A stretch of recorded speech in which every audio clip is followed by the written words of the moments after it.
इस वक्त हम मौजूद हैं मुख्यमंत्री आवास में और यहाँ पर यूपीए विधायक दल की बैठक चल रही है। मुख्यमंत्री की अध्यक्षता में यूपीए के विधायकों की बैठक चल रही है, लेकिन इस बैठक का जो सबसे महत्वपूर्ण विषय है वो है वर्तमान राजनीतिक स्थिति जो झारखंड की है उस पर चर्चा हो रही है। हालांकि जो जानकारी मिल रही है, कहा यह जा रहा है कि राज्य में जो सुखाड़ की स्थिति बनी है उसको लेकर के मंथन चल रहा है, लेकिन जो अंदर खाने की खबर है वो ये है कि झारखंड में वर्तमान राजनीतिक हालात जो उत्पन्न हुए हैं, जिस तरह से निर्वाचन आयोग में मुख्यमंत्री के खनिज लीज आवंटन मामले की सुनवाई चल रही है, इसको लेकर के फैसला सुरक्षित रखा गया है। इसलिए मुख्यमंत्री की तरफ से ये कोशिश की जा रही है कि प्लान बी के तहत जो है एक खाका तैयार किया जाए कि अगर निर्वाचन आयोग के द्वारा कुछ फैसला मुख्यमंत्री के खिलाफ आता है तो फिर उसके बाद क्या कुछ निर्णय लिए जाएंगे। हमारे साथ मौजूद है हमारे सहयोगी शहनवाज, उनसे जानते हैं। शहनवाज, क्या मायने हैं इस बैठक के, आपको क्या खबर मिल रही है? बिल्कुल, देखिए आधिकारिक तौर पर अगर आप मानेंगे तो झामुमो के जो केंद्रीय महासचिव हैं सुप्रियो भट्टाचार्य, वो ये कहते हैं कि सुखाड़ की स्थिति पर इस पर चर्चा होनी है, लेकिन जो राजनीतिक पंडित हैं, जो हमारे सोर्सेस हैं, उस बात को कंफर्म कर रहे हैं कि जो एक आशंका व्यक्त की जा रही है कि झारखंड में आने वाले दिनों में हो सकता है कि राजनीतिक अस्थिरता का दौर शुरू हो, पॉलिटिकल इनस्टेबिलिटी का जमाना शुरू हो, क्योंकि मुख्यमंत्री की विधायकी को लेकर खतरा है और कभी भी एसीआई जो है वो गवर्नर हाउस को अपना मंतव्य देगा और गवर्नर उस पर निर्णय लेंगे। ऐसी बदली परिस्थिति में जाहिर सी बात है महागठबंधन के तहत ये सरकार चल रही है, लिहाजा महागठबंधन के तमाम घटक दलों को उसमें आमंत्रित किया गया है। लेकिन खास बात यह है कि तमाम विधायक इस बैठक में अब तक मौजूद नहीं हैं।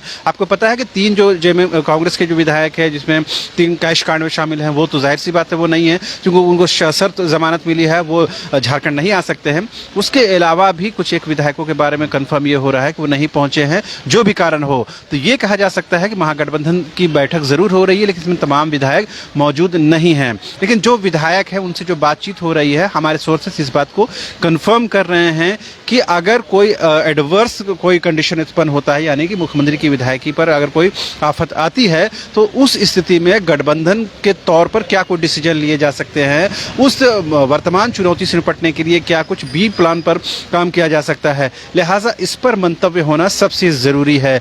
यही वजह है कि आज भारी बारिश के बावजूद भी तमाम जो गठबंधन सदस्य हैं वो यहाँ पहुँचे हैं, और ख़ास करके ये है कि अब तक ये बैठक करीबन, मुझे यहाँ तक जानकारी है, करीबन 3 से 4 घंटे तक ये बैठक अभी तक चल रही है, और ये कितनी देर बैठक चलेगी इस बारे में कोई कंफर्मेशन नहीं है। ऐसे में साफ है कि अगर एकमात्र सुखाड़ एक विषय होता तो उसकी जो बैठक होती वो विभागीय स्तर पर हो करके सरकार उसकी विधिवत घोषणा कर सकती थी कि सुखाड़ की स्थिति है, लिहाजा सरकार इस स्टेप को आगे ले जा रही है। लेकिन जाहिर सी बात है, जब आप राजनीति पर बात करते हैं, जब ऐसे एडवर्स कंडीशन पर बात करते हैं जो जिसके बारे में आपको कोई जानकारी पुख्ता तौर पर नहीं है कि सरकार क्या होगा, सरकार की स्थिरता क्या होगी, सरकार रहेगी नहीं रहेगी, और जिस तरह से कैश कांड में कांग्रेस के 3 विधायक शामिल हुए, उसके बाद जिस तरह से ये माना जा रहा था कि अब कांग्रेस भी कहीं ना कहीं सरकार को लेकर एक डिफेंसिव मोड में चल रही है, और कहीं ना कहीं ये बताने की कोशिश कर रही है कि सरकार कांग्रेस जो है अब कहीं ना कहीं अपना जो पक्ष है वो और मजबूती के साथ रखना चाहती है। लिहाजा इन तमाम विषयों पर कहीं ना कहीं बात हो रही है। लेकिन एक बात तो बिल्कुल साफ है कि इस बैठक को भविष्य में, जो निकट भविष्य में आने वाली जो राजनीतिक अस्थिरता का दौर शुरू होने की आशंका जताई जा रही है, उसके मद्देनजर ही इस बैठक को देखने की जरूरत है। बिल्कुल, देखिए इस बीच लगातार ट्विटर वार जो है शुरू है। बीजेपी के जो सांसद हैं निशिकांत दुबे, वो लगातार राज्य सरकार को घेरने की कोशिश कर रहे हैं ट्विटर के द्वारा। लेकिन इसमें जो महत्वपूर्ण ट्वीट है वो आज का है, जिसमें कि उन्होंने कहा है कि इशारों में नाम तो नहीं लिखा है, लेकिन ये कहा है कि मुख्यमंत्री हेमंत सोरेन की जो पत्नी है कल्पना सोरेन, उन्हें मुख्यमंत्री बनाने की तैयारी चल रही है। हालांकि ये कयास है, इसे हम कंफर्म नहीं करते हैं इस खबर को, लेकिन यही एक स्थिति बनी है कि जिस तरह से हेमंत सोरेन एक सर्वमान्य नेता के तौर पर चुने गए थे महागठबंधन में, अगर ये स्थिति उत्पन्न होती है कि उनकी सदस्यता जो है हेमंत सोरेन की निर्वाचन आयोग के द्वारा जो है खत्म कर दी जाती है, तो उसके बाद जो मुख्यमंत्री का चेहरा होगा उसको लेकर के संशय बरकरार है।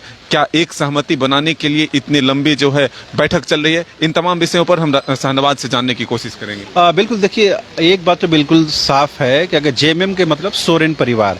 और सोरेन परिवार में जो एक्टिव हैं उसमें हेमंत सोरेन है, बसंत सोरेन है और कल्पना सोरेन जो हेमंत सोरेन की पत्नी है। लेकिन एक प्रमुख दावेदार जो है उस परिवार की बहू है सीता सोरेन। लेकिन सीता सोरेन के संबंध परिवार के अन्य सदस्यों को लेकर बहुत ज़्यादा अच्छे नहीं रही हैं। पार्टी के खिलाफ भी कई बयानबाजी कर चुकी हैं, पार्टी लाइन के खिलाफ जाकर कई बार उन्होंने काम किया है।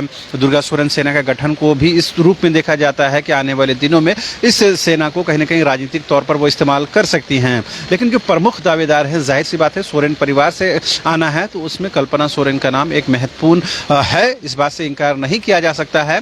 लेकिन ये बदली हुई राजनीतिक परिस्थितियों पर डिपेंड करता है कि वो क्या कुछ डिसीजन होता है। लेकिन एक बात तो स्पष्ट है, अगर मुख्यमंत्री की विधायक की जाती है और मुख्यमंत्री के तौर पर हेमंत सोरेन को अगर हटना पड़ता है तो वो पोस्ट कहीं ना कहीं परिवार के अंदर ही रहेगा। और कल जब आपको बता दें कि जो कर्मा उरांव हैं, जो आदिवासियों के बुद्धिजीवी नेता भी हैं और सामाजिक कार्यों में बढ़ चढ़कर हिस्सा लेते हैं, वो ये कहते हैं कि झामुमो के अंदर आंतरिक यानी इंटरनल डेमोक्रेसी नहीं है। लिहाजा जब आंतरिक और अपनी बात को कहने की पूरी आज़ादी नहीं है, ऐसे में अगर कोई एडवर्स स्थिति उत्पन्न होती है तो जाहिर सी बात है आपको कहीं ना कहीं पार्टी के अंदर जो प्रमुख लोग हैं यानी शिबू सोरेन हो या हेमंत सोरेन हो या आप बसंत सोरेन का नाम ले सकते हैं और या फिर कल्पना सोरेन, इन्हीं के बीच में कहीं ना कहीं से कोई चेहरा निकल कर आएगा। उसमें जो प्रमुख नाम है वो कल्पना सोरेन का है, क्योंकि सीता सोरेन के बारे में मैंने जैसे पहले भी बताया कि उनके जो परिवार के अन्य सदस्यों से संबंध बहुत अच्छे राजनीतिक तौर पर नहीं रहे हैं। हालांकि बड़ी पुत्रवधू हैं, लिहाजा उनका मान सम्मान है। पार्टी